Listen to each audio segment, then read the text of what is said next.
Michael Magid, live from Hollywood, California. With me, you know him as the czar of the virtual background, the one and only Pro GK Academy _ Omar Zini. What's up, dude? Right now, you are in the dark because I've got some weird setting going on my Zoom right now. So I hope you're still there. I think people can see me. Yeah, well, pleasure to be here, and I'm happy we have Lloyd back again, man. I mean, I think I probably gave it away. So go ahead, Mike. Go ahead and introduce the next. Part of the. You did just give it away, guys. I mean, look, back by popular demand. I mean, Lloyd. I mean, we're gonna have to start calling you a recurring character on this lovely show right here. We have Orlando Pride goalkeeper coach Lloyd Yaxley gracing us one more time. This time, it's not 104 degrees and 98% humidity, though. No, it's thunderstorms and rain that's coming our way soon. But that's another Florida everyday kind of occurrence. So do you guys just kind of huddle up in I guess you guys, it's not a basement type of a thing, but a shelter area while all of that's going on, or do you guys just brave the elements? I'm sure you guys have them in California as well, but the lightning detectors that make it sound like the blitz is coming and you're about to get bombed. So that anytime it's even close, that siren's raging off and we're off the field. So yeah. I mean, the lightning detector thing, I mean, I'll be honest with you guys, straight up honest. Omar, I don't know, when was the last time we had lightning? When was the last time we had precipitation here? Based on the wildfires, it's been a while. It's been a while. Yeah, it's been a while. It's been crazy, though. A lot of these wildfires, you can see one from my house, too. And I had friends in San Francisco, and they're sending us pictures of it's pitch black and dark. Their whole house, apartment are all completely orange because the smoke is covering the sun. So it's some pretty scary times out there, honestly. Yeah, I'll take I think you'll take the lightning over the forest fire. By the way, I think about my favorite thing about this whole thing. By the way, I just love the whole Zoom setup right now in our virtual world right now. Lloyd's on like 10 seconds ahead of us. He's in the future as we're doing this podcast, which is phenomenal. He's actually going to be able to predict what's going on. So basically, before we get into today's topic, guys, a couple things I want to bring up. One is, unfortunately, Saskia is not able to be here with us right now. She got a little bit of stuff going on, but she brought this to my attention yesterday, and I actually wasn't familiar with this until I read it in the news yesterday. But as you guys know, the Soccer Hall of Fame ballots came out, and Hope Solo was on the ballot and was not inducted first time Hall of Famer on the ballot. It's a little surprising to me. I know obviously she's a polarizing character in the goalkeeping community. But I don't know if anybody wants to share any thoughts on that and why and her not being selected first time ballot. Again, nothing about anything outside the field, but just on the field. Whoever wants to take that. Oh, I mean, her resume speaks for itself, really. I mean, World Cup winner, Olympian. I mean, that's all. I mean, what else are you judging the Hall of Fame on? Do you know what I mean? Like, if you're things and you're one of the best in the business, like during your time, like, why shouldn't you be in there? Yeah, no, it's crazy. I think I read an article this morning just how flawed the Hall of Fame voting is, and I love Carlos Bocanegra, but when you talk about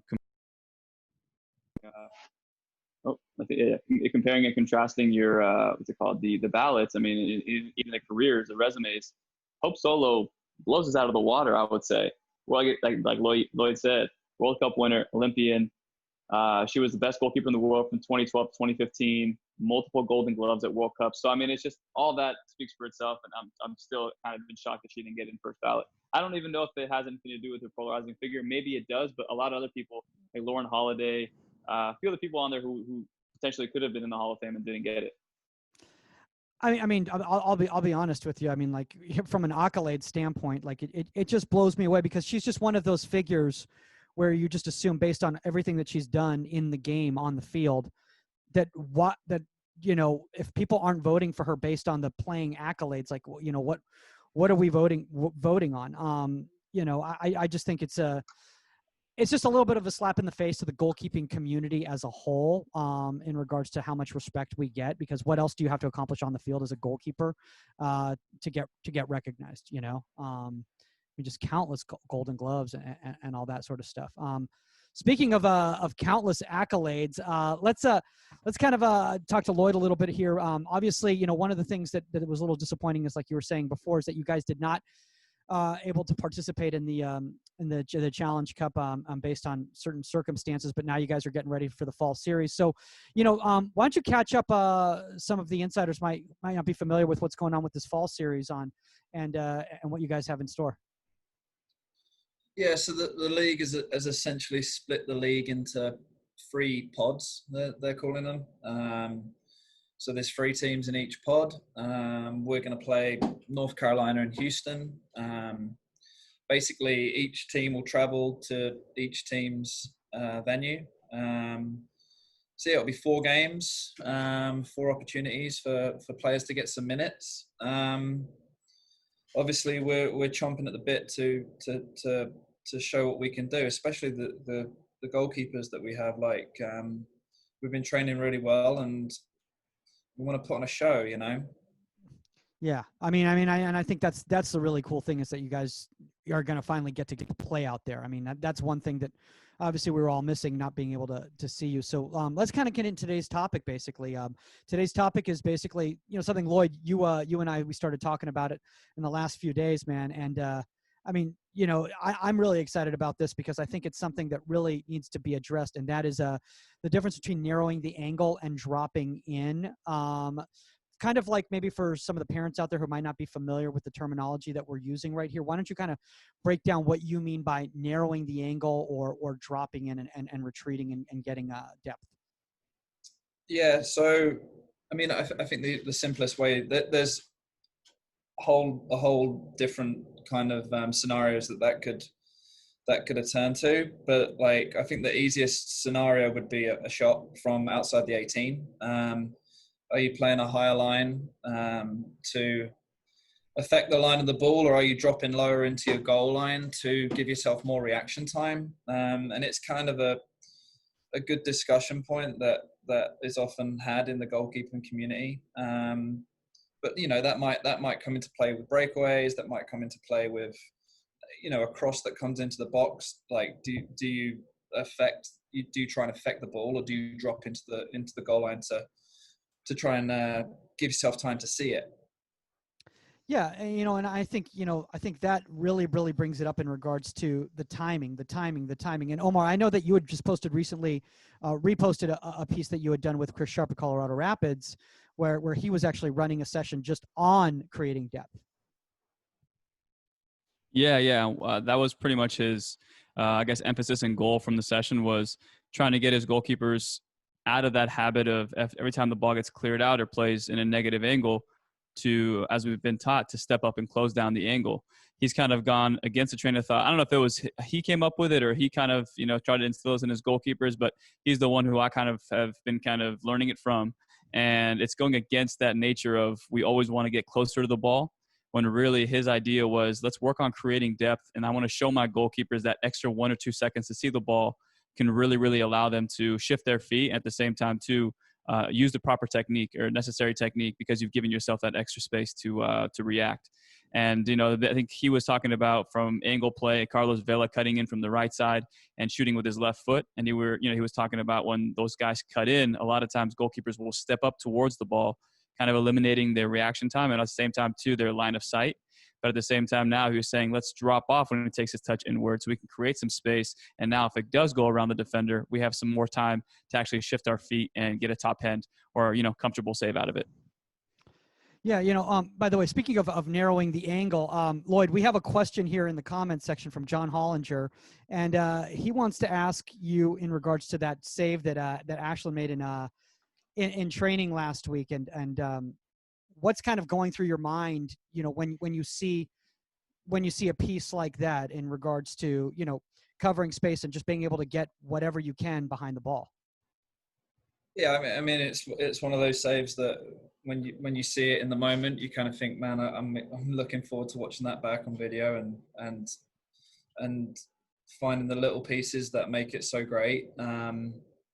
I mean, it's a top level save. Like, her footwork's phenomenal to get there. She's in a position where the goal is really exposed, and she's got to take away that part of the goal, and it's like an old school Peter Schmeichel save, like a handball save, like however you want to put it, to take it away. But like honestly, like I think that the part of that save that, and if people haven't seen it, I'd encourage you to check it out. Like I've been putting it all over social media, so if you go on Twitter, I think it's on there. But is an initial starting position. The ball's in a wide channel. She's in a central space, which now gives her less footwork to get to the far post to cover that header. So it's a 4-yard movement compared to a 6-8 yard movement, which in the youth game I find happens so often.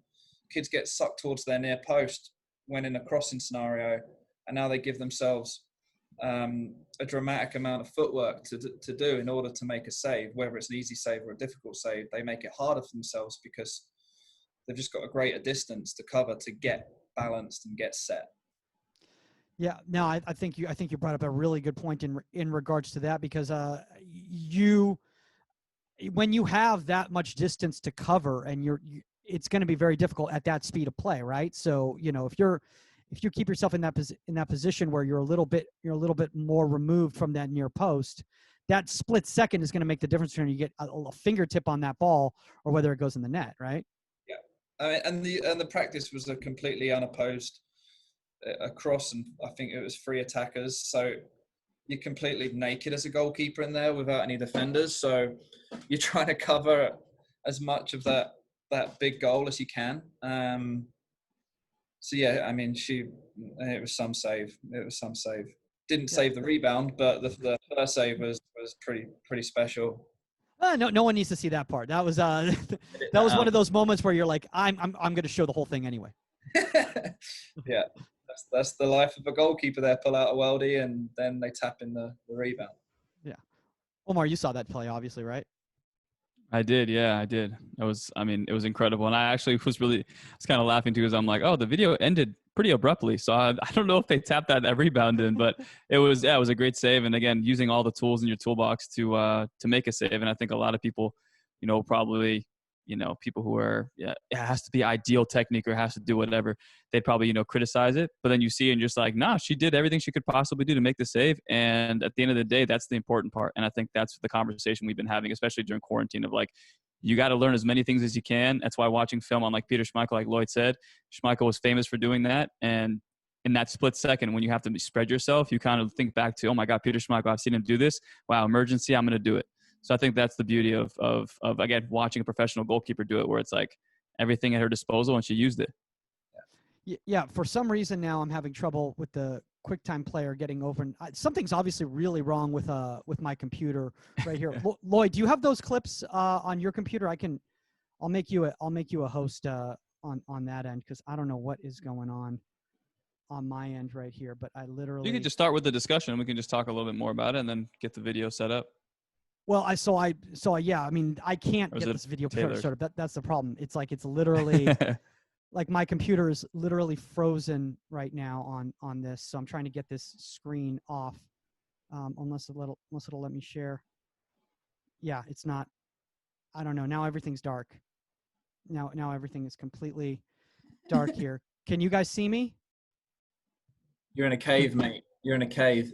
Yeah, I can't see anything, and it can't let me it won't let me click on out of anything right here. This is an absolute disaster.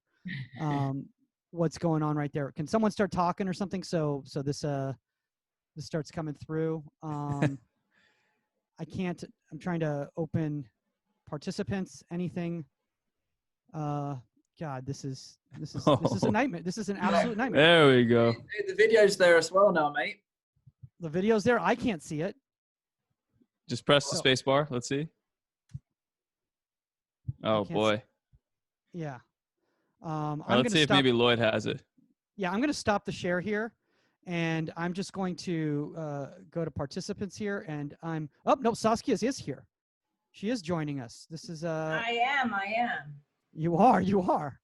Well, we've been having technical difficulties like you wouldn't believe. I'm soaking wet. I didn't even realize that. Sorry. All good. I'm making Lloyd a co-host because I'm having. Hey Lloyd, sorry for my tardiness. No, you're excused. Thank you. I'm also wet. I just realized that. Maybe, Oh maybe, my. maybe you weren't able to share it because Saskia was joining. Oh, maybe that you might be right about that. Well, if do you have that anyway? Do you have? We'll go back to that clip in a second here. Yeah. Let's just talk about this. Lloyd, why do so many goalkeepers just assume that getting closer to the ball is always better? I mean, I see this constantly with youth keepers, and they just assume, well, coaches tell me come to the ball, come to the ball, come to the ball. So I'm like, they're coming to the ball, and they're like, yeah, we don't mean like when the ball's going negative. Yeah, I think it comes back to, I mean, I've seen countless amount of youth coaches do it where they tie the rope to the posts and they make a triangle going to the ball. And they say, well, look, if you're higher up the triangle, you're gonna narrow the angle, which I think is a false image. If I'm being honest, like for instance, Roberto Carlos's free kick back in, I don't know when it was, the late 90s, early 2000s, where he's bent it with his left foot around the ball. Like if you did that triangle going from the post to the ball goes way outside the triangle to come back on frame. So I think, yeah, if the shot's a straight driven shot, then that angle play is a fair picture. But so often that's not the case. So often it's somebody's, like the scenario that you painted, Omar, where the person cuts inside and they're bending it around a player, or they're using the defender as a screen. So I do think that, for me personally, that extra yard of narrowing the angle, you're better not making up those extra yards. You're better giving yourself an extra 0.3, 0.4 reaction time to the shot, especially at the higher level, because the pace just beats you at times. Yeah. Speaking of that higher level, Sask, why don't you add on to this, because you're the one here who's played at that high level. Do you agree that you'd rather drop a little bit and have a little bit of extra time to be able to cover that space? Yeah, absolutely. I mean, anything, I tell my keepers all the time, can you hear me? Because I have an echo. But anyway, I tell my keepers all the time, if you get too close to a ball or anything, you have no time to do anything. Like, and you're too close, that just benefits the shooter. What are you going to do? So you want a little time and space to be able to react, make the decision, and everything. I mean, I know what you're talking about by goalkeepers. They come so close, they're running at the ball, they're doing everything. It's just, not sure where they're learning that, to be honest. Well, because I think, and Omar, I don't know if you agree with this, but I think that like a lot of goalkeepers look at narrowing the angle as run to the ball, as opposed to really thinking about the shot and what type of control they've got and what type of a vision the shooter has, right? Yeah, no, I think it's just been programmed in us since we were kids. And again, it works for some keepers. Like last week, I was watching a bunch of Keylor Navas highlights. And if you watch anytime prior to the shot, almost like, clockwork, he steps forward 2 or 3 yards. And as the shot's going to be struck, he times it where he sets. And now he's able to actually attack those lateral lines. So again, there's certain goalkeepers that like to hold their line, like Rui Patricio. I think it was about 2 years ago, he conceded a goal against Manchester United where he was holding his line as the ball was being passed around the 18. They shot it far post, and the ball just trickled because they had so much space to run into that far post. And again, neither one is right or wrong, but whatever they feel most comfortable with. And I think it's, again, can we try and get it at the youth ages now where with proper evidence and maybe even different body types, but with proper evidence, and that's what Chris Sharp and I, pretty much 3-4 times a week, we're sending each other videos of like, hey, was this goalkeeper too deep? Was he too high up? And we'd having those discussions. And then that kind of sparks interest in like, okay, maybe from a young age, can we continue to almost challenge the goalkeeper to think about their depth and stepping forward at the same time too? Can we try to reprogram it where it's like your first instinct should not be going forward to close down space, but rather can we create, some depth to give ourselves more reaction time? And every goalkeeper is different. Everybody has a different, asset and strong suit. And I think Keylor Navas, for me, if he would have dropped off a little bit more. Right oh, sorry, I'm not looking at the screen. Go ahead. No, go ahead. But I think, if Keylor Navas could maybe create some depth, I think with his reaction time, he'd be even better shot stopper. So yeah, again, it's a great discussion to have, and one of those ones that video is super important with. Well, I think that you have to look at a lot of scenarios in this situation. Number one, you have to look at pressure on the ball. You have to look at the angle. You have to look at what's getting taken. You have to look at the touch. and stuff like that. I do believe in when there's a long touch, when that head goes down, when they assess where the keeper is to steal some space, when that head goes down to shoot. Because when, if you're deep and they look up and they make, forward makes that quick assessment, I don't give a hell. I don't give who you are. You can be messy. You put your head down. I'm sorry. And they put their head down for a split second. You steal some space, and that changes that angle for what they were planning on doing. So I do believe in that. I think that too close is not good, but I think But I think that you also, like I said, you also have to assess where are your defenders? What are they closing off? Are they closing off the far post? Have you squeezed them into a certain angle where now, if that, depending on where that shot and where that touch is, now you've totally controlled the situation, and you're not just a shot stopper. I just went over this. Like, you're not just a shot stopper. Okay, whatever your touch is, whatever you're going to do, don't talk to your defenders. I'm going to stay back here. Here's my whole goal, and let me be a shot stopper. You have to manipulate the angles in the situation, and absolutely you have to steal a little bit of space and not just hang. Sorry, I'm an advocate for that. If you can, I am. No, I think I'm talking more so about when the ball is like being squared across the 18. Say it's like a short corner kick. They check for the ball that they play, and it gets swung across. I think from what I've seen, a lot of goalkeepers, and we've been told, is like when that ball is being swung across. Like you said, there's a lot of different scenarios, but this one is in particular. I think on 1v1s, 100%. Slip balls as well. Yes, come and close down the space. When the ball is being squared across the 18, it's one of those ones where, like, do you drop off a little bit or do you come close down the space? And it's like that matter of like 2 or 3 yards that's super important to allow you, like we said earlier before you came on, to see the ball around the defender, or if that ball's curling, by dropping off a little bit, can you get your feet shifting, and that extra second that you bought by dropping can give you some more time to get to that ball. Again, very scenario based, but yeah, I know what you mean. I think there's definitely cases where you could close the space, but at the same time, depth is a good discussion to have. No, and I agree with what you're saying, because if you're doing that ball across the top of the 18, what is your are you coming from an angle and going on ball line? Because if you do that, then you're leaving the whole goal open. You're leaving the whole far side of the goal open. So if you look at the goal, if I had a whiteboard or something, you're going from this point, you're coming across, and that's leaving that angle open. You have to drop an arc. So you're cutting off that inside angle to deal with that flat ball, that comes, or to deal with that slotted ball, even that comes from a deep angle up. You can't go on ball line because you're leaving too much of an angle open. You have to have some depth and come around. In my For sure. No, I agree. I think that's a really good point. Go ahead, Lloyd. I was going to say the other scenario that I think where the negative step is really effective is that let's say a set piece. A free kick comes in, it's half-headed cleared to the top of the 18, and it's going to be a bouncing half volley or a full volley that's coming early through traffic. And that's when I feel like you see that negative movement into their goal line happens more often, to see through bodies, especially if it's going to be like a dipping, bouncing ball that's on its way into you. It just gives you more time to read the flight of the ball. And but like, whereas when I would have been taught to go up and maybe be on top of my 6 or 5, like then 5, you're going to get dropped right over. and then I'm getting embarrassed again and again, more than I wanted to. No, I get that. Lloyd, is it possible for you to share your screen and show some of these examples of the triggers that we were talking about? The point that Saskia was just talking about is one of the clips that I actually sent you, Michael. Just bear with me, because this is in my. Can I show you? Can I put a picture up real quick while we do that? Better not be me.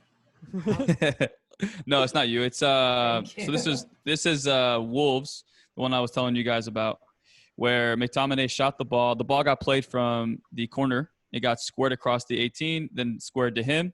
He took a touch, and people were, I brought it up to my channel of like discussing, is his positioning too deep here?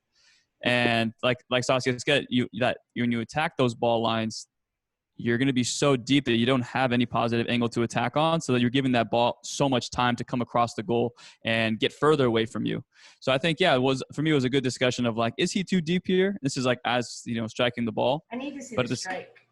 I know I could show it, but at the same time, it's NBC Sports, and I don't want to get the get stuff compromised on here. But without the express written consent of NBC Sports, yeah, we don't want exactly. We don't want any of that happening. We don't want anyone coming down your door. I think with the pressure on the ball and stuff, I don't know. Personally, I don't. Do you think he's too tight on his line? I think because it went in. I think because it went in, I'm like, yeah. I think he's too tight. That's me. That's me personally, right there. I think he could be a step up, but at that, I need to see the strike. Yeah, Lloyd, and I would say, coach that level.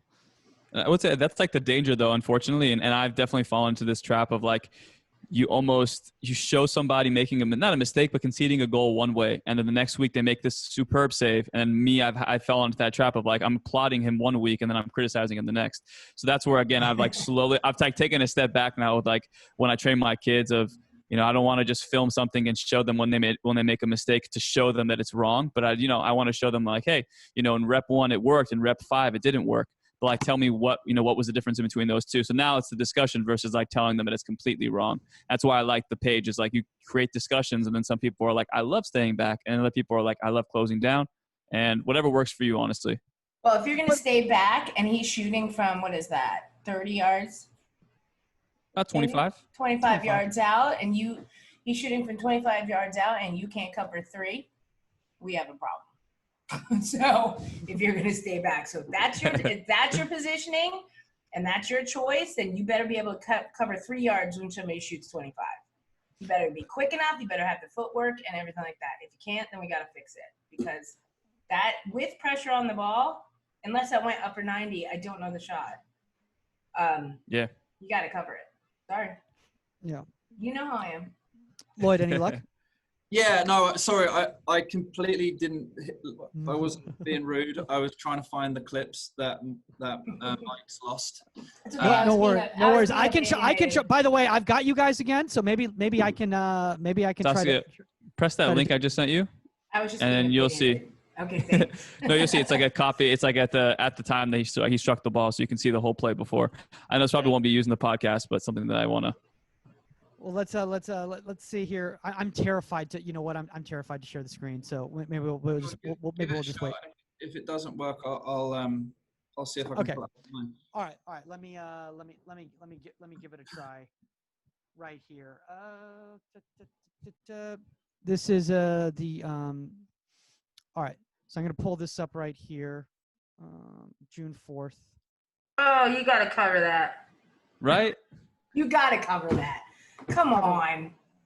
He's got to make that save. He's got to make that save. I'm sorry. I don't care that it went lower side netting. It's 25 yards.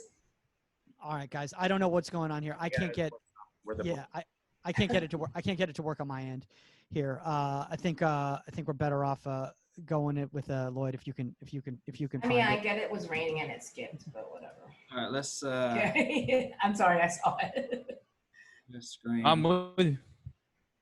And it was just like he got his fingertips on it, which was crazy. That was the while Lloyd's doing that, let's discuss though attributes though, because I think that's something that we really have to take into consideration as well too, on that end. Oh dear God, why is this opening now? What is going on, Mike? I just go away. Was it fine before I signed on? Should I go? No, it wasn't you. Trust me, it was worse before you actually. Now I can actually see everybody, which is a good step. Oh, all right, but Lloyd's got this up though. Oh, sweet. All right, what's going on here? Okay. So this is going to be a little bit of a parrot to what you said, Saskia, because I repeat pretty much what you said. But you'll see the same scenario play out where the goalkeeper gets sucked into a run, and that makes their recovery run to the actual ball loopy rather than a direct movement to cover goal. I don't know if the volume's on here. Oh, that's loud. Yeah. So we start addressing. So on that first pass, you're looking at the line. He followed the ball, and so I'm pointing at the camera like you guys can see me. The whole entire right side of the goal, left side from our viewing point, is open. And if you know you're not going to get that slotted ball, then you've got to kind of take a different ball line. You can't run at the ball. Unless you're going to actually get there for a 50-50 or some sort of a block save, you've got to kind of recover with depth to cover more of the goal. Yeah. It's just, do you agree with that? Yeah, that's the point. That's the point that I make in the video. Is that movement must be a more open movement and to go get across goal to protect goal, rather than a loopy movement. Here, let me. Yeah. Now, does she make the adjustment here? Trying to freeze you there, so then I adjust myself to there. Well, because I felt like it did freeze me because then I was so behind on her. She was like. Okay. Yeah, I think so many goalkeepers get caught up following the ball in that. Here's the thing as well, guys. Sorry. You've got to make up a decision here with our footwork if it goes past me. There's two decisions. I'd be aggressive and I'd try and make up ground. That's exactly, yep. Okay. If I can't get there to affect them, then my movement should be flatter. Good. See, I know I'm doing something right. Thanks. I get into a better position to potentially pull something out. When I come from this angle here, I'm not protecting the goal for any of my movement. Look at the angle, yeah. It's that decision. Do I be aggressive and fucking go and affect them? Sorry about the swearing. Do I open No, but yeah. God, I've had this conversation. So here's the adjustment.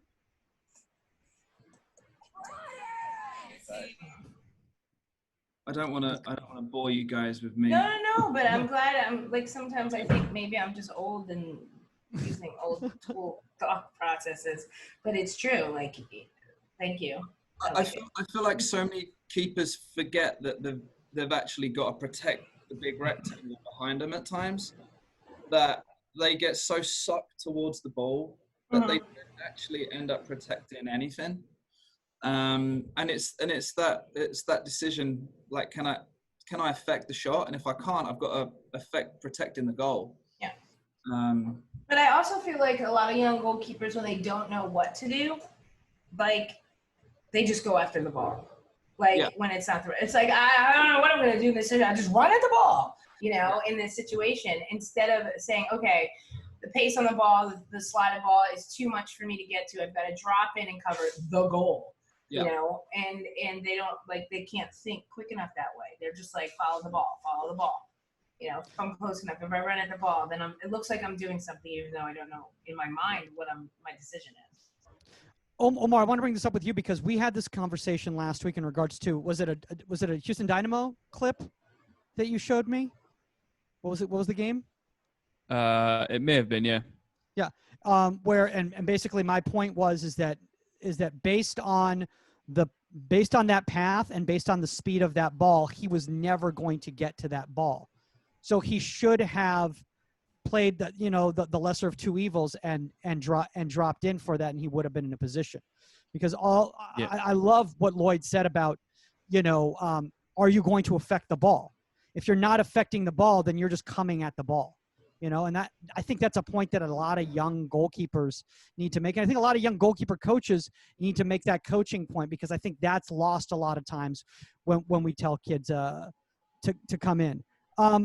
So Lloyd, let me ask you this in regards to developing a high to low position, right? Because I think this is something that's lost a lot of times. It's like we always deal with low to high, low to high, low to high. But in reality, in the game, if we would just had possession, we lost possession. Generally, your goalkeepers are going to start in a high position, right? Yeah. Like, I mean, we want them involved in play as much as possible. So, especially in the NWSL, which is very much a counter-attacking league, like there's going to be retreating happening to then retreat to protect, and then do I affect or do I just play the angle? There's a ton of that happens. In the NWSL. Yeah, and I think that there was a good example I saw last year where Allison had an example like that, where he narrowed the angle but he still stayed high. And you can do that. Like, I mean, Saskia, I mean, obviously your big thing is the literalization of everything. Retreat doesn't mean run away to the goal and stand on the goal line, right? No, of course it doesn't. Like I said, we have to, at what point, at what age and everything do you really start, I think from the beginning, trying to teach goalkeepers that how to read and understand what's going on in front of him and how to manipulate it. Like, you know, I was shocked to have a conversation with a goalkeeper, I'm not going to say names, the other day that just had never been taught that way and didn't understand like how to push defense, how to do things, how to manipulate things, how to adjust your angle, how to, you know, they're like chess pieces in front of you. And if you can manipulate it and if everybody's on point, you can, you know, make the easiest save possible. But how do you read that? And how do you do that? And that comes in when you can be high off your line and manipulate an angle as well as deep on your line. Like, but it's not based on, I think what goalkeepers have to realize, it's not based on what the forward's doing. It's based on how you're organizing everything and you can manipulate it. So if you're just allowing the goalkeeper to run, the forward to run amok, they're gonna exploit any angle they want. I think a lot of the time as well that the younger goalkeepers and I even see it in our environment, like a younger college goalkeeper will come in and everything's a little bit faster, is that they just lose patience and then they try and go and make something happen, and that just puts the advantage right into the attacker's hands. 100% agree. So it's almost like, all right, if I can just outweight you and wait for you to give me something, whether it's a bad touch, whether it's your body shape showing me where you're going to go, or you know, anything like that, or I outweight you and now your angle's gone further away. I think that is a key little nugget that we talk about a lot. Is like, just sometimes just say, come on, beat me. Like be balanced, be effective with where you are, and say, all right, beat me now. Like, can ya? And if they take another touch, then that might be your opportunity to go and, I don't know, go with hands. Oh my God, absolutely. Or split save or whatever you want to use in that scenario. But so often it's like, I got to go. And then you've showed your hand. And yeah. They're the person with the ball at the end of the day. They're the person in possession. They're the one that has all the advantage. So, yeah, just outweigh that situation. And But when we talked to Michelle Aker, she said that was what she hated the most. Like, you know, like she wanted the keepers to just bite, just go, you know, and she's like, come on. But she said the minute, like in practice, I would stand her up and be like, okay, now make a decision, you have to beat me. I'll slow it down.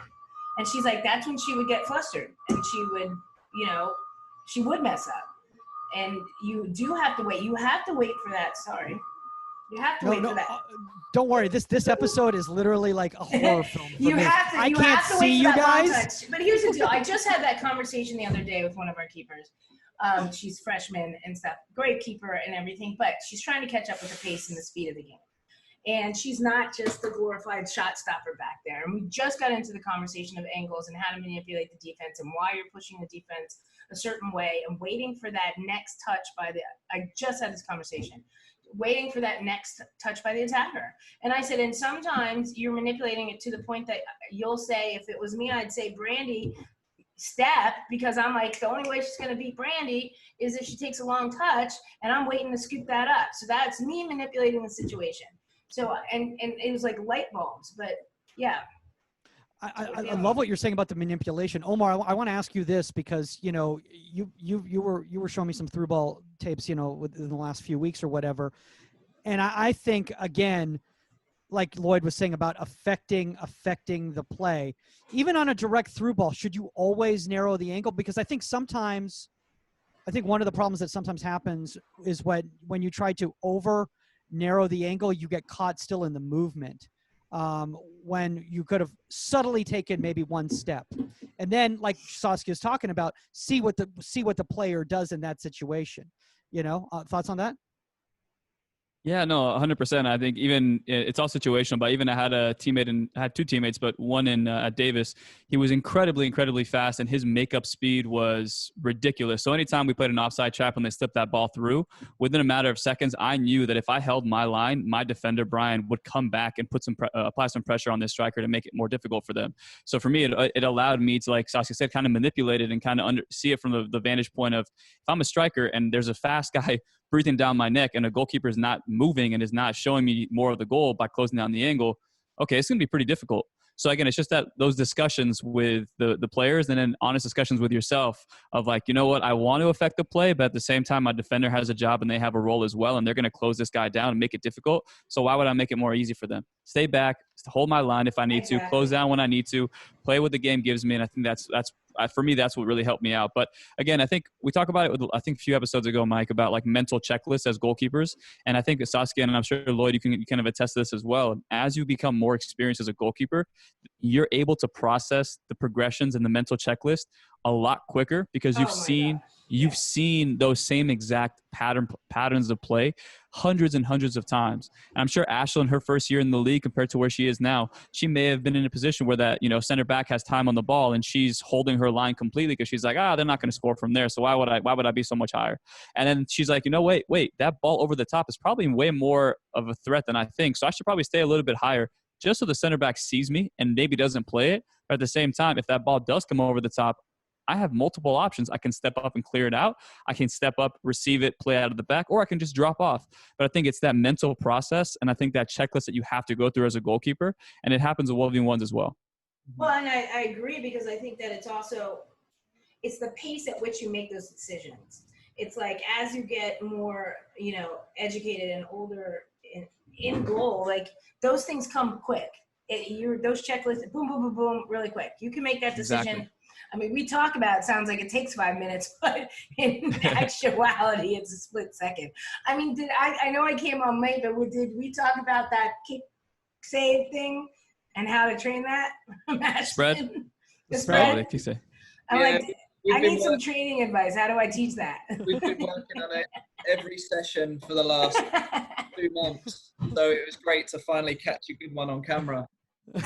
Mike called and he goes, did you? I go, I saw it. Lloyd, I don't know if you remember this, but I think it was you guys are playing against Sky Blue. I don't think it was like a year or two ago. And it was like the 90th minute. I think Ashlyn does the spread save and the ball kind of goes underneath her and the striker's about to finish it. And she like grabs the striker's leg. Yeah, and then afterwards. That's one of the clips that I actually sent Mike. Okay. Let's see. Yeah. I saw that. I was laughing. I'm like, the referee gave her a foul, but I was like, dude, she literally wrestled the girl to the ground. But I guess the vantage point from the angle that the referee could see it looked good. But it was pretty funny. I told Mike when I saw the clip because the clip's kind of foggy, and I was like, who's this kid? And I was like, oh, Jesus Christ. I was looking at it from like a recruiting standpoint. I was like, oh my God, what am I looking at? And who does that? And then I was like, oh, okay, never mind. So literally, she's like, you know what club she plays for? I'm like, yeah. And then the realization hit. Team. Guys, I think I was able to get a clip to play here. Okay, so this is Joe Willis for Nashville against Inter this weekend. It was 0-0 draw. It's a play by Robbie Robinson after the layoff here. So notice how he covered. So he covers some ground right here, right? Obviously, he's coming in, but then he holds. He doesn't keep biting, and I think that's the problem that a lot of young keepers do is they would have taken that extra step, exposing, and now he gets that little spread touch right there, the one that we're all talking about right there. Let me just play this in real time for everybody to see again. I think a lot of kids don't realize when to slow their body down, the distance they need to be from the ball and everything. You know, I think, like I said, I think some kids slow their body down too late. They try to stand people up. They're too close to them, which is totally ineffective. Or they get in no man's land. So part of, teaching young goalkeepers is when, like, understanding in the flow of what you're doing. You might come out with the total process, like, I'm going to win this 50-50 through ball. Like, I'm on it, I got it. And then realizing, the person is 10,000 times faster than you and is going to beat you to it. And what do you do now? And so in that process of you coming out, like, how do you change your MO? How do you change what you're going to do? But what we see is kids commit to one thing and they stick with it. So it's like, I'm coming out, I'm going anyway. Like, you know what I mean? Like, I don't care that the person beat me by, 5 yards to the ball, and I was coming for 50-50, so I'm just going to go. And so Saskia. Oh, you literally, I'm watching. I love that I have all my notes on 8-track, so I'm no, it's not you. I so nobody can put them up. every time I watch like a USL game or MLS game, EPL, I always have notes. So if like I see something, I always put it in my notes. So I have one right here, and exactly how I was watching it because I saved the timing do you want on me it. to stop the share? Do you want to share it? Yeah, I'll share it. But it's exactly what Saskia just said. It's like he, in my opinion, he knew he was not going to get there, but he still went. I hope mine. And that drives me crazy. I'm like, you have to change your mind. You have to have another decision in this process. I'm going. And you Jesus. still go. Oh Jesus. And so Young guy. But there's no way you're getting to that ball. Had he realized that with his body, I don't even know why he even did what he did. Like, stop. Like, is that the butt? This is the best angle right here. The butt fall. Yeah, it was the butt fall. Yeah, I mean, and again, that spread save is like one of those ones where if it's timed right, it's good. But if you watch, most of the guys they advance and they're under control. I just felt like here he gave himself up so easily. The striker's head is down. He knows the goalkeeper is coming. All he has to do is just put it between the legs or just chip it over him. But it's like you're giving them the easy way out. And that was like the 70th minute, but that's the winning goal. And I think with a little bit more discipline, in my opinion, you make it a little bit more difficult. And even if you come out 2 yards, you have 3 yards to actually make a reaction save. That's you could probably exactly still you could still do the exact same thing. But again, revisionist history, you can watch it again and again and have the hindsight. But again, when you watch enough footage, it should tell you that the odds are probably better in your favor if you come out 2 or 3 yards and then hold. I mean, I always tell my kids, if you're gonna go, like you're going, you got to get a piece of ball. Period. Like, and if you have to realize in that time in between getting there, if that's not going to happen, then you gotta slow it up. But like I said, at what point, like, we see kids get too close, and then that's stupid as well. Not stupid, but Lloyd, go ahead. Yeah, I was going to say, if you pull up that clip of the Nashville Inter Miami game, because there's a really important point that I think needs to be addressed. Okay. Let me pull. And by the way, I would have gone hands first to that if I didn't slow myself. I wouldn't have. The one that we just saw? I would have been off my line faster.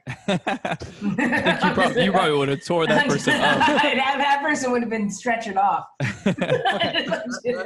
Like, Lloyd, can you see it? Yeah, if you just actually leave it with this picture, okay. I think the most important thing about this freeze frame is the goalkeeper's recognition that that the person on the ball is the only threat. Now, if there was a central runner coming through here, if he plays it the same way when there's a central runner, then he's in a really bad spot to recover across his goal. So I think, again, if you're a younger goalkeeper watching, if this scenario is playing out, but there's a central runner coming through here, you can't be so aggressive to the ball because now you've absolutely killed yourself on the ball across. But again, recognition that there is only one threat, and that's the person on the ball. You can maybe be a little more aggressive, especially with this angle, than maybe you would if there was a central runner. That's a really good point you just brought up right there, because it was reminding me of like a couple of weeks ago when we had Memo on from Portland Timbers, and he said about the shoulder check. You need to recognize where those runners are, and I think that is something that honestly in my coaching I don't think I've focused on enough is having goalkeepers recognize you need to know where the runs are coming from, because that's going to determine your line of attack. Yeah, absolutely. But your organization should start well before this. And so your team should already be organized. And there comes a point, yes, you have to recognize where the runners are coming in, but your players better be goal side, better be weak side pinched in, and you can't keep checking on their situation. There comes a point that you check, you see so-and-so, mark up weak side, watch the runner, and that's the end of it. Now you got to focus on the ball and your job. Too many times we see keepers get caught up in organization and not focusing on the situation and getting caught behind the play or behind the shot and stuff. I love the fact he's got this. I love the fact he's got this guy supporting on the back post right there. I think that really, really eliminates that opportunity for this guy to cut inside and make a far post run. I don't know if you guys can see my pointing going on, but like. No, but you've got four. He's got his team back. So now I agree with you 100%. Like, all he has to do is focus on the one threat. That's it. Yeah. Yeah, and I think the if you like rewatch it, Well, as he comes across, it's those little micro adjustments, but he's not going at speed. He has, we talk about fast approach, slow arrival, where he gets to his spot quick, and then he has these little micro adjustments to allow himself to have his feet at least be, right there, those little micro adjustments, so that he has the ability to pick those feet up and make the kick save. But at the same time, if his knee needed to drop into between that space, he's going slow enough where he can stop abruptly and then actually activate that. So again, those little... That forward totally made a mess of this. Oh, yeah, he showed him where he was going. I'm like, oh my God, if I was a forward guy, I'd be like, what were you doing? Yeah, I even see where he's going. Oh my gosh. Yeah, well, he took himself out of any angle for near post, and then he opened up to go far post. It's like, oh my gosh. Hey, we gotta give them hell sometimes, man. Lloyd, how do we develop sessions though that are realistic in training to replicate these types of scenarios, so that we don't just make a concept and go, hey, this is what you should do in a game? I think it's having multiple outcomes within the session, so that it's not a technique driven session, it's a tactical driven session. And I know I get caught up in it. Like, I mean, even today, like with my goalkeepers, we did a session on blocking, which incorporated spreading. And I mean, we touched on going with hands. And then there's scenarios that play out that it's like, well, you should have gone with your hands, but they're so focused on showcasing the technical part of the session that you've worked on that it becomes an autopilot.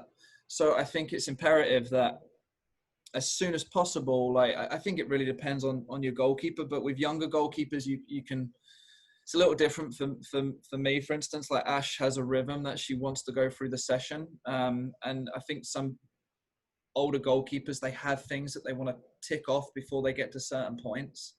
But I think if you're working in a youth setup or a youth academy, I think you can get straight into tactical stuff, like pretty much right off the bat after warm up.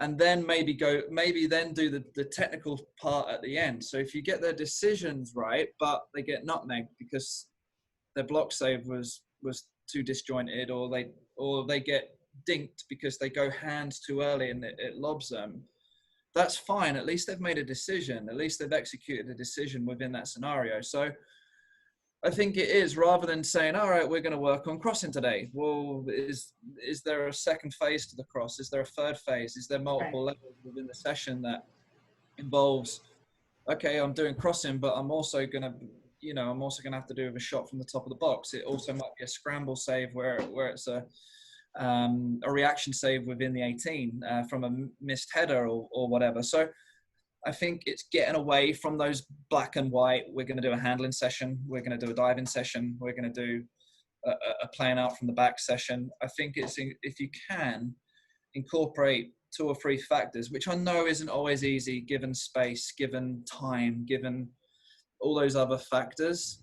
But I think if you're really in tune with developing younger goalkeepers, I do think that they need to be a regular part of the session, multiple outcomes, multiple decisions, multiple questions asked within the session. I think that's no, been I'm the theme. I'm just excited. No, I think that's just been the theme of this. That's been the theme of the summer, though, was multiple decisions, multiple scenarios.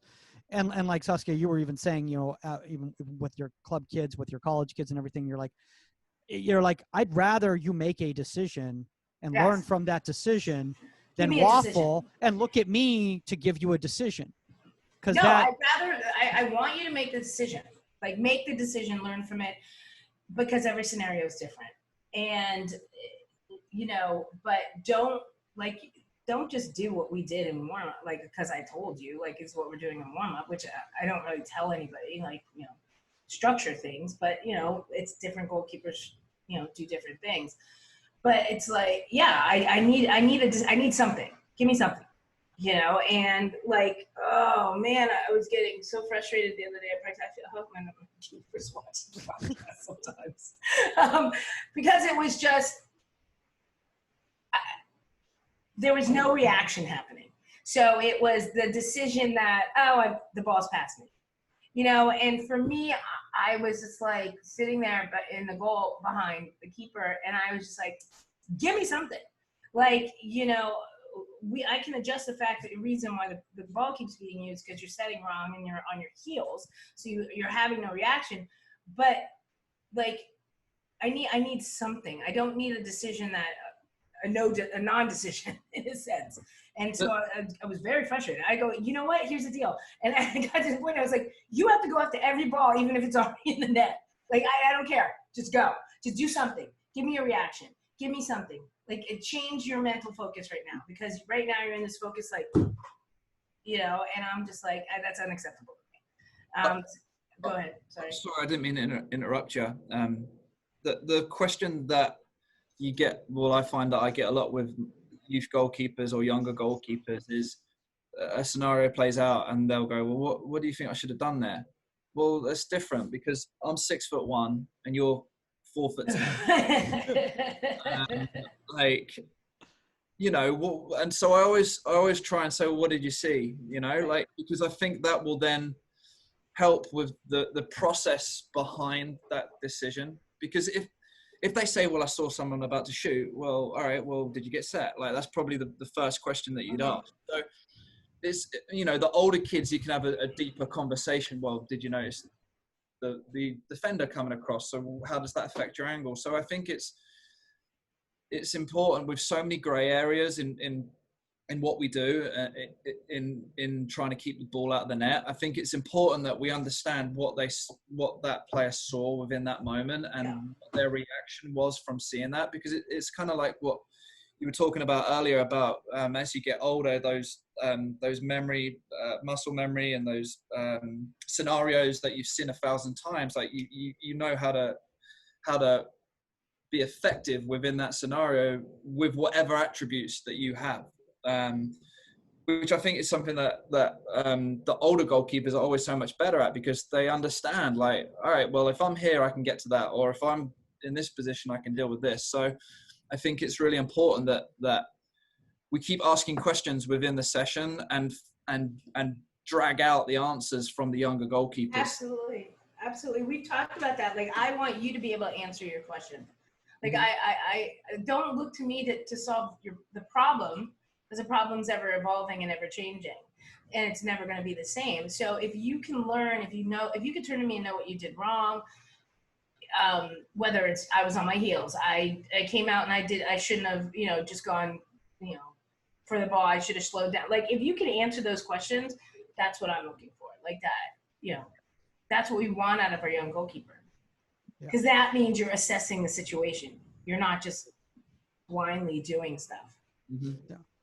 Saskia, I know you got to run out of here I swear. right now. I mean, man, you're going nonstop. It's almost as if you guys have a fall season going on. I'm doing well. I have a big just so you guys, I have a big a webinar, like a panel discussion with U.S. Soccer Federation tomorrow on racism and everything. So I have to do like a prep with them and stuff like that. I'm very proud to be a part of it and everything. So that.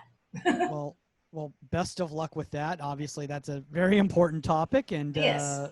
I mean, we're I don't want to say excited that you're involved. I'm happy that you're able to shed some light into the. No, absolutely. I mean, it's, you know, obviously I have experience, unfortunately, and then you know, then Angel City and everything. It's a busy time. I'm not upset about it.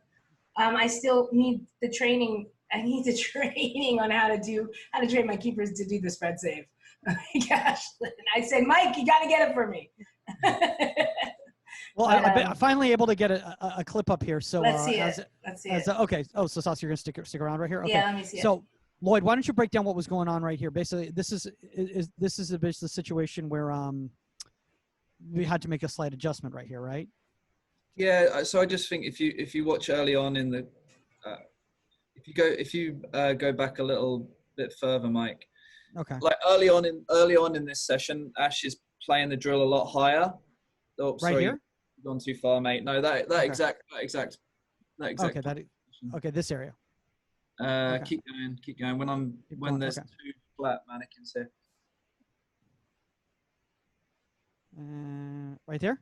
Yeah, perfect. So if you see early on, she plays higher in her goal, higher in the 6. And there's a few that, you know, she'll pull out a few saves, but there's a few that will like squirm under her, or the pace will just beat her. Right here. So she needs, yeah. So, you know, we kind of had a discussion, which you won't see, because that's There's a prime example. It's right down the middle of the goal. It's one that we'd expect her to save, because again, she's about 4 yards off her line. So now, if she's making saves and she's 4 yards off her line, I'm not going to change anything. There's other technical factors in there that we would make adjustments on for sure. But then later in this session, you know, we made that adjustment. She starts playing lower. And you'll see how much more effective she is at keeping the ball out of the net. So that's 3 goals within that part that she's conceded. Yeah. And so now, and what do you guys at the top of the 18? So that's right down in her bubble. Yeah. Right down the middle. So Exactly, yeah. She needs to be making. I think now she so starts. she does. She's deeper now. Yeah. Now she starts playing lower. And the saves look a lot easier. I mean, yeah, really, she's giving herself that millisecond more. Yeah, I mean, really, they're still going right through that same gap. They're still in the same area, but now she gives herself time to read the flight, see the ball. Sometimes that was good. That's a good hit. That was a good hit, though. I'm actually impressed that I've not shanked any over the bar. Oh, is that you kicking? Yeah. Woo! Look at that. There's normally there's about 4 or 5 of them within a rep, but yeah, I think it's down to that goalkeeper's attributes and down to, are they being effective within that moment, and if they're not, then there's adjustments that can be made and questions that can be asked that can be favourable for that goalkeeper in that moment. Yeah. Omar, I see you. I do have to go, but I think that it's awesome to see that little adjustment. And I think anybody watching and goalkeepers and goalkeeper coaches, that little adjustment by 1.5 yards to give Ashlyn an extra millisecond makes now all of a sudden those same shots easy. Yeah. And, you know, now she's not being beat by the pace. She's wait forward, getting her hands to the ball and everything like that. And it's just those little adjustments. It's not massive adjustments like keepers have to realize. For every keeper, it's a little different thing. Yeah, I wanted to bring that up with Omar right here, because you were bringing up micro adjustments earlier and how integral that was, because you can take something that looks, I'll be honest with you, like those all look like comfortable saves now to me. I don't know about for you, Omar. No, I think again the context is so important, and just hearing or just seeing it, you would think, you know, as a young goalkeeper coach, you watch that, you go, you know, these pro sessions, they're not really testing the keepers. No wonder they look so good. It's always in the bubble. And then as coaches, as a young coach, I'll be like, I'm going to take that exact session. I'm going to do it with my, you know, 10-year-old who has no idea the concept of how to hold the ball in the bubble. And that's why I think, you know, context is so important, because I'm not sure if I'll speak for you, Lloyd, but I'm sure those discussions were just like, hey, today's going to be one of those days where it's a recovery day. We're going to work on your shifting movements. Again, try and hold as much as you can and, you know, stabilize. And then obviously you saw the adjustment of, hey, you're a little too high. Let's drop you off a little bit. But a lot of that, I think, I mean, from a content creator myself, I look at that and I go, not enough people are providing that context to the viewer, and the viewer has to make it up on their own. And not enough people are on this, you know, kind of panels with like-minded goalkeepers, coaches at the level you were currently at, Lloyd, and the level you played at Saskia. So we don't get that perspective. So a lot of these kids are watching this content and don't understand what to make of it. And they go out, and these young goalkeepers are being unfortunately put to their paces, and they don't know what to do because their coach is putting them into a session, putting them into a session without providing them the necessary tools, the mindset of, this is what we're working on, this is why it's going to look kind of easy, but this is what we're trying to get at. So I think again that's super important. We also have too many coaches that don't know how to adjust the player. Like they'll take what you just showed and say, I'm going to do that. And just feeling like the keeper should eventually get it, you know, exactly. Instead of like really breaking down why is Johnny like getting beat every time, and why is Sam saving every ball, like and looking at them individually as keepers and what their attributes are, and making your adjustments. So, you know, it comes from coaching. Yeah, no, for sure. you're bringing up a really good point, Lloyd. I know, obviously whenever you do any sort of coaching education stuff, people come up to you and they're like, "Hey man, that was awesome, man. I'm trying that this weekend." And then you're like, "Ugh, did you take any notes, or did you just take notes on how to run Okay, the the session?" balls are here. Toss me the balls. I'm doing a side volley. Yeah. I think that the hardest problem is with like the YouTube generation and social media. It's like a quick fix almost, like, oh well, I can now pull out top hand saves because I've seen some random guy, in a completely premeditated session. Yes. I don't actually see the context of the session. All I see is someone pulling out an unbelievable save. The ones on the beach are my favorite in the water. Beach ones are always great. The skipping ball. Yeah, or like, I think it's tough because I think the best way to learn more about the session is actually being there live and getting around like-minded coaches, and then asking the coach, well, what did you want to get from that session? What were your goals from the session? Like, why did you make this change? Why did you make this adjustment? And I feel like coaching is so much about personalities and getting the best out of that personality. Like there's some things that are, like Britt, I'll be able to be a bit more, hey, you need to change this within the session. The majority of my coaching with Ash is probably done away from the training field because she just doesn't react in a it's a bit more of an abrasive conversation. If I'm like, well, why are you doing this? Why are you doing that? Like, I mean, obviously I'm going to make pointers within the session. But I would say more of my meat comes from video review and going over it that way. And I think that's the part that younger coaches or you pick a session from Twitter or whatever, you don't really get to see the meat of the session. You just get to see the final product that is a save or something like that. Yeah, so it's all highlight clips. Yeah. So I think it's really important. Like, I mean, I don't post many of my sessions on social media, but like I'm always really open about what I do, and if anybody wants to see any sessions that is a younger coach, I'm always open to sharing stuff. So as long as that opens up a conversation, like I don't want to just send you a session and you copy and paste it and think it's going to work for your goalkeepers, because your goalkeepers are completely different to mine. They might be bigger, they might be smaller, they might be slower, faster. So there's different ways that you can manipulate the session to get the best out of your individuals. Yeah, and I think I think what other also coaches don't realize is there's so much more going into it. It's not you might be looking at Ashlyn's footwork, how she's positioning, where her body weight is. Is it back? Is it on her heels? Is it here? It's not the end result, like just like you said. And so like when I'm doing a session, sometimes like I'm not even looking at the final product of you catching the ball. I mean, I am, but I'm like sitting there like focusing like, how's your movement? How's your set position? Like, where's your body weight? Like, I'm like actually looking at different things. And I think like the weekend warrior goalkeeper coach and stuff, it's not just about like take a snapshot, this is what we're doing. It's why. And it's what goes into that. What's involved in her movement from that ball to being tossed to there? How's she setting? Is she setting too wide? How's her foot? Like, there's so much more involved in that. Yeah. And it's not just, oh, shot, okay, safe. Like, yeah. You know? And then the other part of it, sometimes that session that you're seeing is a piggyback session from a session that was done earlier in the week or earlier in the process. So yeah, you see the end product and it's great, but that might be 7-8 sessions worth to get to that end product, and that end product still needs refining. So yeah, I think the quick fix isn't always, you're not always doing your goalkeepers justice. Yeah, no, I mean that's the best point I think that both you guys brought up. Mike muted me. I muted you. Wait, I was like, no, that was me. That was me. Muted you. I'm like, what the? All right, guys. Don't I heard the make me beep. kick I heard some the ass. beeping. That's why. This has been all over the place. We've had the trash trucks going on. I haven't been able, my offended. I was computer's like, been frozen I was like, most who's of this muting time. me? I had the spinning wheel going most of the time during this thing.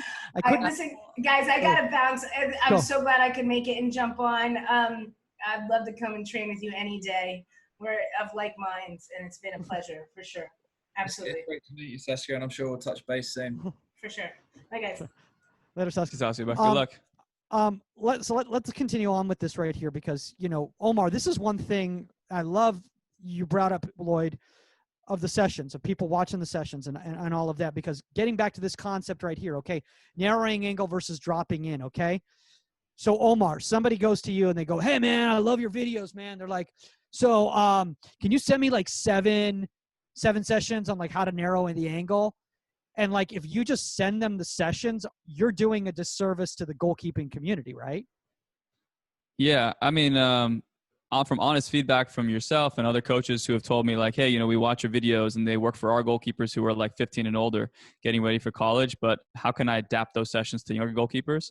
And I think just having those honest conversations of somebody saying, hey, like I love it, but at the same time, how can this work for a goalkeeper who's just starting or a goalkeeper coach who doesn't understand the same goalkeeping points?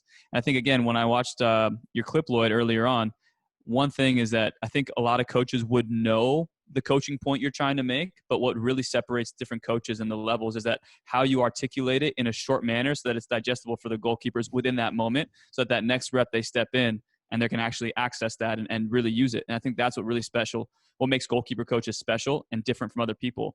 So again, I do my best as I can to try and keep it as simple for them, whether it's like, you know, annotations and I say, hey, this is what I'm trying to get at. This is what I'm trying to do. Or, hey, you know, Armando had a rough week. He's had an injury, a nagging injury. So in this session, we're only going to work on short shifting because I don't want him to have major movements, but we still want to work on his handling. So just giving those little notes and letting them know this is going to be a fitness session. This is going to be a light session.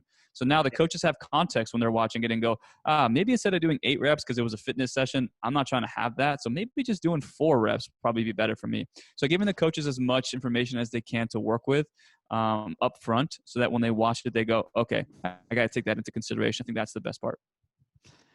Yeah, I mean, that's a really good point right there. What I want to do right now is I'm going to try to open this right now and let's see what here, because I want to pull out these Ashland clips and here we've got the spinning wheel, but hopefully this is going to open up right here. I'm going to turn this down because I kind of want to see now that kind of we were showing the training sessions in motion. Can everyone see now? Okay. Yeah. So this is what Omar was talking about earlier with the wrestling move at the end of the save. okay. So let's play this through right here. This is the clip. The wrestling move.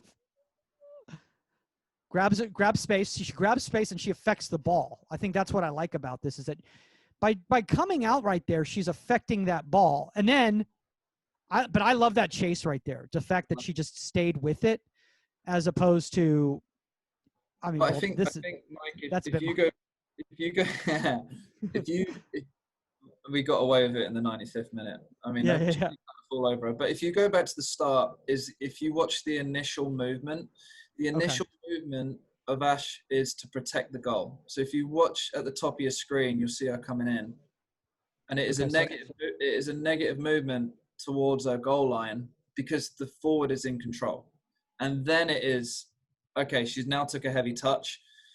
Now I'm going to make up ground and I'm going to affect. Now, if she's too slow making up that ground, you kind of end up in that dead area.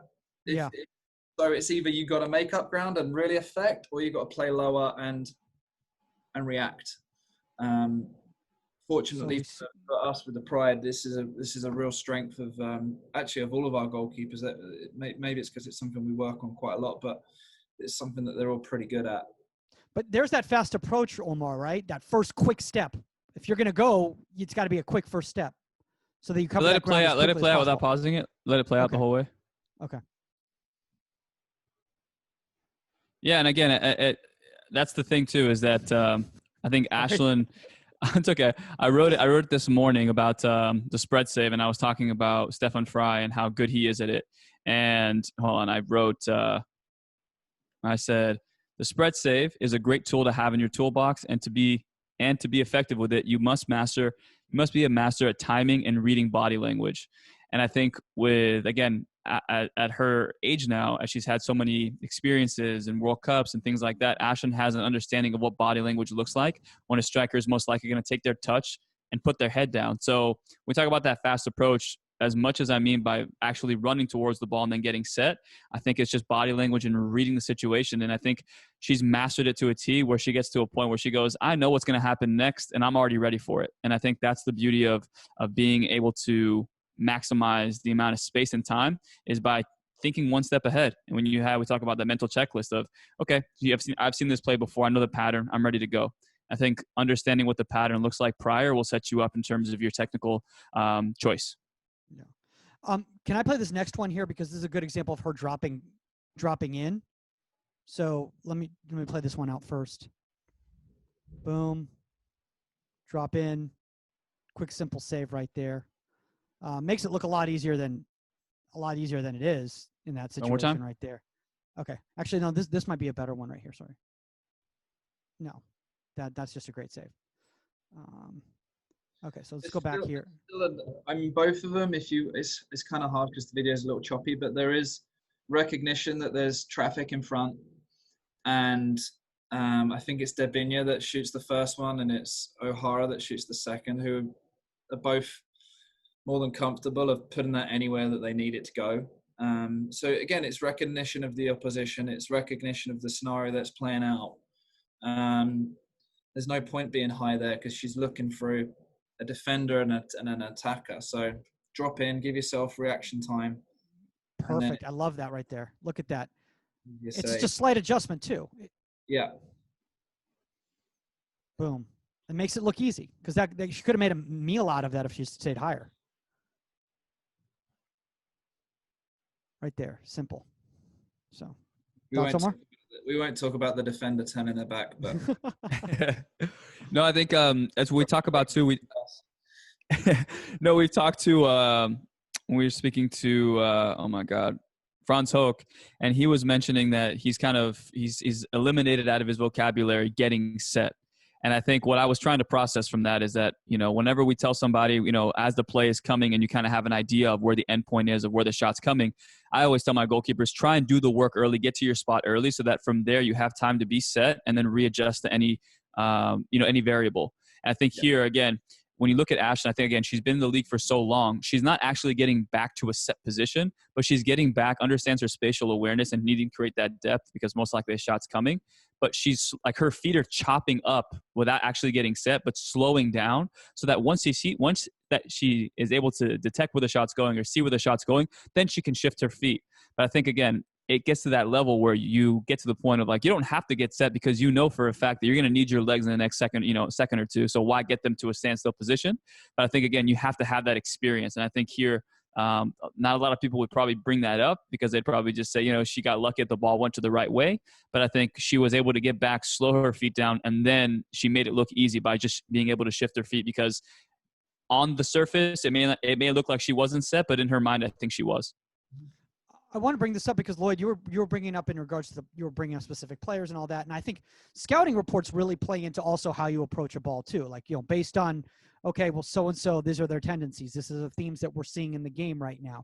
And based on that, I'm going to make an educated decision on what's going to be best based on how they're going to strike that ball. In this situation right here, for instance, she starts deep, and then she recognizes right here to approach. And it's that quick step, and it's just covering a little bit of ground just to cover a little bit of an angle, narrow a little bit of an angle, and she's set. Perfect save. That's great save. But it's the recognition. I think the key part with through balls is the recognition of distance and space. So if you can affect distance and you can affect space, then you can be aggressive. But if you can't, then balance is gonna help. So here she maybe makes up a yard, gets balanced, or whatever vocabulary you want to use, is prepared to make a save. So yeah, like it's not always that gun ho, get in their face. Like, you don't want to be in that no man's land, kind of in between. I'm not affecting the shooter. I'm not really affecting. I'm not affecting the shooter. The only thing I am affecting now is my reaction time.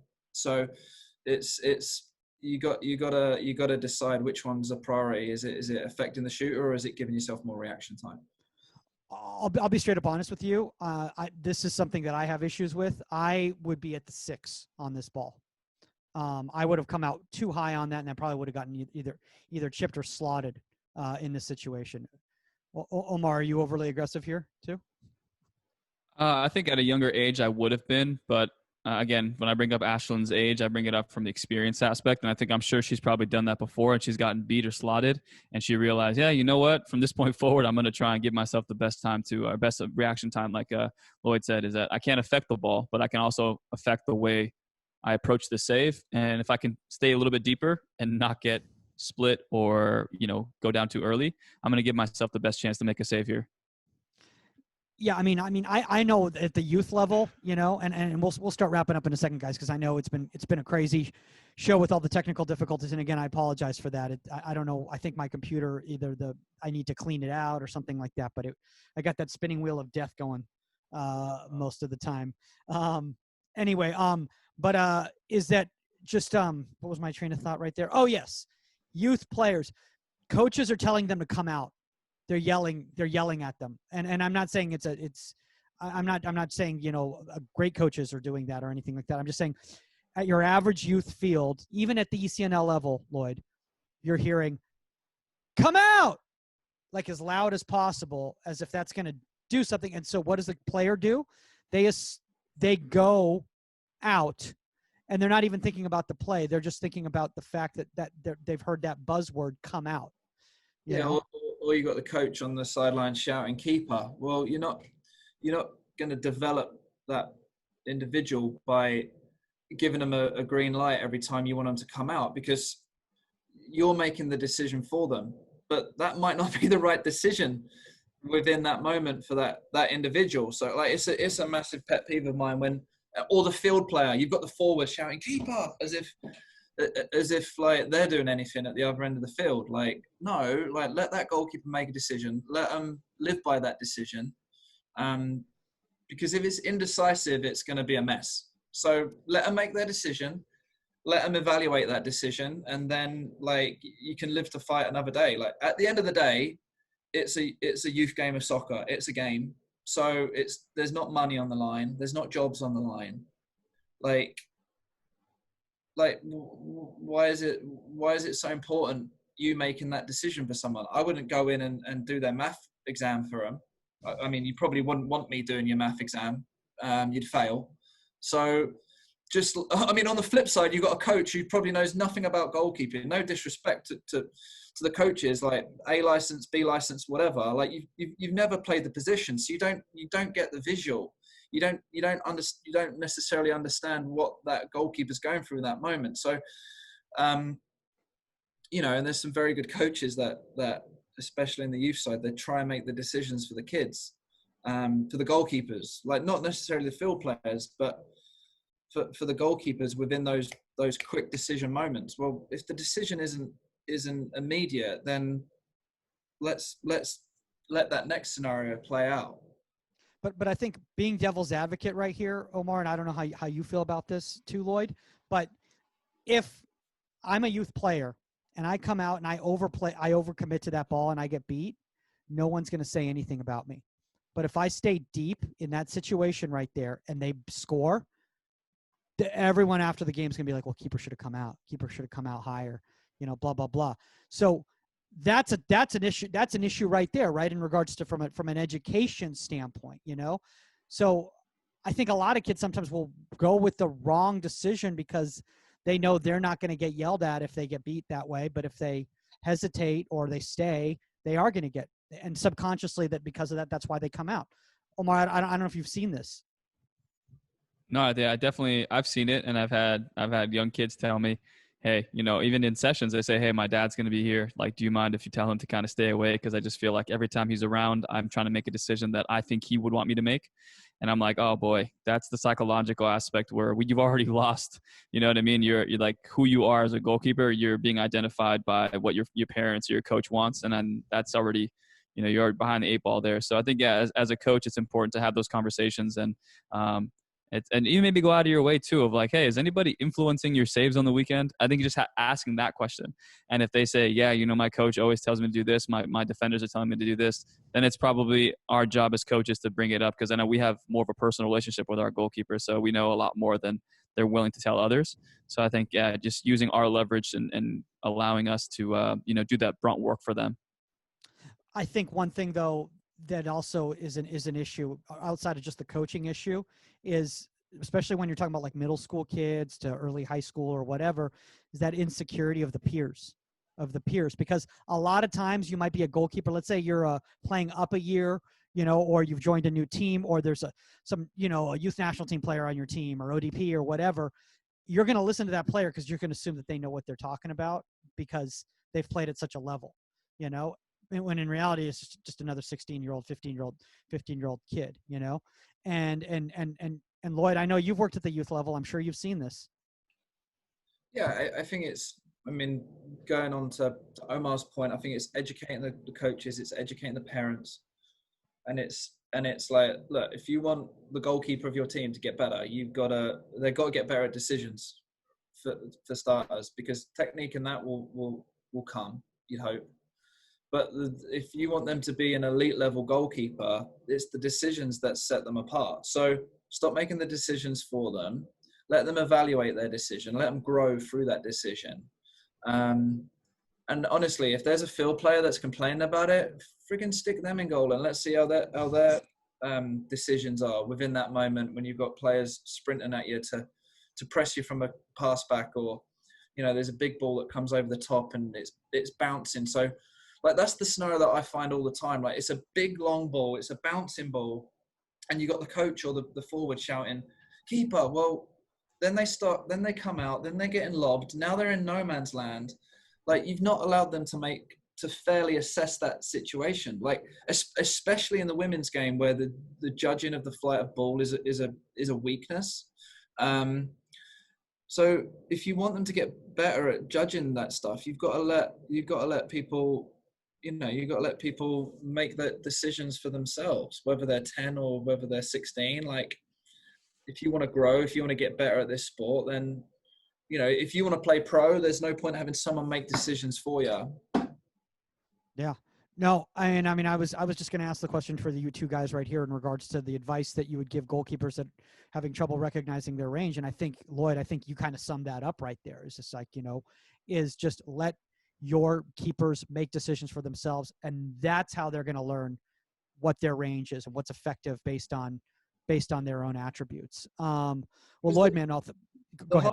The hard thing with that, Mike, is that like you might be pretty fast, but then you might be playing against like a sprinter that's a forward. So it's not a black and white answer. It's understanding. All right, if they've got a slower forward, maybe I can be more aggressive. If they've got, this rapid winger that's cutting inside and they're slipping through balls, then maybe I'm going to be second best. So if they've got someone that's a dominant header from the ball, maybe I can't come and collect every cross like I'd normally collect every cross. Maybe I'm coming and punching. So I think it's easier in the collegiate game and the pro game because we know who our opposition is going to be, and we can do a scout on those oppositions and maybe make a little tweaks here and there. But I think as a youth goalkeeper, like if you get to half time and you can't tell me is the right winger left-footed or is what their dangerous players are good at, then you've probably